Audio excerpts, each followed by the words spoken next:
हिमांशु मिश्रा हमारे साथ जुड़ गए इस वक्त। सीधा आपको लिए चलते हैं। कोल्हापुर की सीट है जहां पर टीवीके का उम्मीदवार आगे है, यानी कोल्हापुर की सीट पर अगर एमके स्टालिन पीछे चल रहे हैं तो ये दिलचस्प है। लेकिन अब मामला बंगाल का पलट गया। 99 पर बीजेपी आगे है और सेंचुरी पार कर चुकी है टीएमसी। आइए सीधे लिए चलते हैं। हिमांशु हमारे साथ बीजेपी दफ्तर से जुड़ रहे हैं। हिमांशु, किस तरह की तैयारी है बीजेपी के लिए शायद? और अब देखिए सेंचुरी पर दोनों है, 101 टीएमसी, 100 पर बीजेपी। अभी मामला बहुत ऊपर नीचे हो रहा है। हिमांशु देखिए, बिल्कुल जिस तरीके से इस बार भारतीय जनता पार्टी ने अपनी रणनीति बनाई 2021 और 16 के अगर इधर जाके देखें तो 2024 के बाद से भारतीय जनता पार्टी ने जो है एक बार फिर से वहां अपने कार्यकर्ताओं को जो है बूस्ट करने का काम किया और 121 सीटें 294 सीटों में से ऐसी हैं जो भारतीय जनता पार्टी ने किसी न किसी रूप में जीती हैं, चाहे वो लोकसभा सीटों में लोकसभा चुनाव के दौरान जीती हो या फिर 77 विधानसभा सीटें। तो इन सीटों के अलावा भारतीय जनता पार्टी की इस तरीके की स्ट्रेटेजी थी कि उनके जो समर्थक वोटर हैं उनको बाहर लाया जाए, वोट कराया जाए और इसमें कहीं ना कहीं इस बार भारतीय जनता पार्टी जो है वो कामयाब होती दिख भी रही है, जो शुरुआती रुझान है। लेकिन एक चीज जरूर है अंजना, ये चुनाव बहुत इस बार अगर कहें तो बहुत कड़ा चुनाव है और इसमें दोनों ही पार्टियों ने अपना पूरा जोर लगाया और भारतीय जनता पार्टी की तरफ से ये स्ट्रेटेजी रही है कि ममता बनर्जी की जगह जो है असली मुद्दों पे, चाहे वो महिलाओं की सुरक्षा का मुद्दा हो, बेरोजगारी का मुद्दा हो या औद्योगिकीकरण का मुद्दा हो, पलायन का मुद्दा हो, कानून व्यवस्था का मुद्दा हो, इन सब मुद्दों को जो है भारतीय जनता पार्टी ने प्रमुखता से रखा है। 2021 यही यहाँ पर रुझानों में फिलहाल नजर आ रहा है कि 207 सीटों पर बाजी फिर पलट गई है। 207 सीटों के रुझान इस वक्त हमारे पास आ चुके हैं। 105 सीटों पर बीजेपी आगे, 99 सीटों पर तृणमूल कांग्रेस वहां पर आगे चलती हुई नजर आ रही है, जबकि असम के भीतर साफ लीड 55 सीटों पर वहां पर भारतीय जनता पार्टी ले चुकी है। बंगाल में 200 से ज्यादा सीटों के रुझान इस वक्त हमारे पास है और 106 सीटों पर बीजेपी वहां पर आगे चल रही है। 98 सीटों पर तृणमूल कांग्रेस पार्टी वहां पर आगे चल रही है। हिमांशु मिश्रा, जो आप कह रहे थे शुरुआती रुझानों में भारतीय जनता पार्टी की सेंचुरी पूरी हो चुकी है, 107 सीटों पर शुरुआती रुझानों में वो आगे चल रहे हैं, जबकि तृणमूल कांग्रेस 98 सीटों पर फिलहाल आगे चल रही है। करीब करीब 1 घंटा हो चुका है काउंटिंग शुरू होकर। हिमांशु,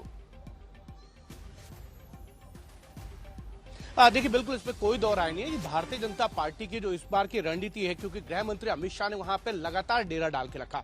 उन्होंने ये कहा कि जब तक चुनाव नहीं हो जाते हैं वो लगातार 15 दिन वहां पर रहेंगे और न सिर्फ गृह मंत्री अमित शाह, धर्मेंद्र प्रधान जो वहां पे बंगाल के चुनाव प्रभारी थे, विप्लव देव हैं, उसके अलावा सुनील बंसल, इन्होंने जो है इसको अगर देखें तो क्षेत्र वाइज जो है बांटा, 6 संभागों के अंदर जो है पश्चिम बंगाल को बांटा और अपने पुराने कार्यकर्ताओं को जो है उनकी नाराजगी को दूर किया। पार्टी के अंदर जो एक तरीके से लीडरशिप में नाराजगी थी आपस में एक दूसरे के खिलाफ, उसको खत्म किया और टीएमसी के अंदर की जो लड़ाई है, चाहे वो अभिषेक बैनर्जी के खिलाफ जो है सीनियर नेताओं की नाराजगी थी, उसको फायदा उठाने की कोशिश जो है भारतीय जनता पार्टी ने की अपनी रणनीति के तहत।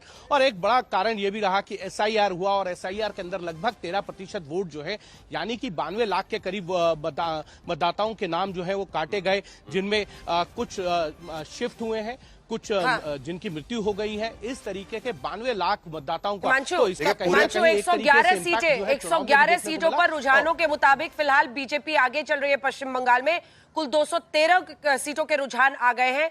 99 पर इस वक्त टीएमसी दिखाई दे रही है। बाजी पल पल पलट रही है, एक तरफ भारी हो रहा है, दूसरा हो रहा है। लेकिन हिमांशु, भूपेंद्र यादव और धर्मेंद्र प्रधान, जिनको जबरदस्त तरीके से, और धर्मेंद्र प्रधान तो बिहार भी बंगाल भी, अगर आप देखिए तो जिस तरह की स्ट्रैटेजी पर बीजेपी काम करती है, अगर यही रुझान रहते हैं और वो आगे बढ़ते हैं, सीटों में और इजाफा कर लेते हैं, 77 सीटें पिछली बार आई थी, और अगर सरकार बनाने की स्थिति में आ जाते हैं, तो वो स्टोरी बोर्ड पर काम करने वाले कौन कौन से प्रमुख चेहरे होंगे जिनको ये श्रेय मिलेगा। इधर रुझानों में बीजेपी बहुमत के बहुत करीब आती हुई दिख रही है। असम में 59 सीटों पर फिलहाल बीजेपी आगे चल रही है। खुद प्रधानमंत्री नरेंद्र मोदी का 20 से ज्यादा रैलियां करना, 70-80 के करीब सभाएं सब मिलाकर रोड शो के साथ गृह मंत्री अमित शाह का करना, धर्मेंद्र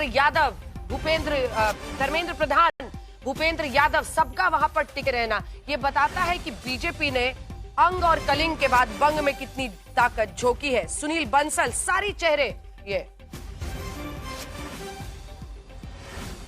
देखिए, बिल्कुल इसमें कोई दो राय नहीं है। जो चेहरे वहां पर हैं, अगर आप देखें तो भूपेंद्र यादव जो चुनाव प्रभारी हैं, उनके पास मध्य प्रदेश की जिम्मेदारी थी। 2023 में जो नतीजे आए वो हम सब जानते हैं। 163 सीटें जो है भारतीय जनता पार्टी ने वहां जीती। उसके बाद उनको महाराष्ट्र की जिम्मेदारी दी गई। लोकसभा चुनाव में बुरी तरीके से जो है एनडीए को वहां पर जो है शिकस्त मिली थी, लेकिन उसको फिर पॉजिटिविटी में लेके जाना और 2/3 मेजोरिटी लेके जाना। भारतीय जनता पार्टी ने अकेले दम पर 133 सीटें जीती थी। उसके बाद अगर देखें तो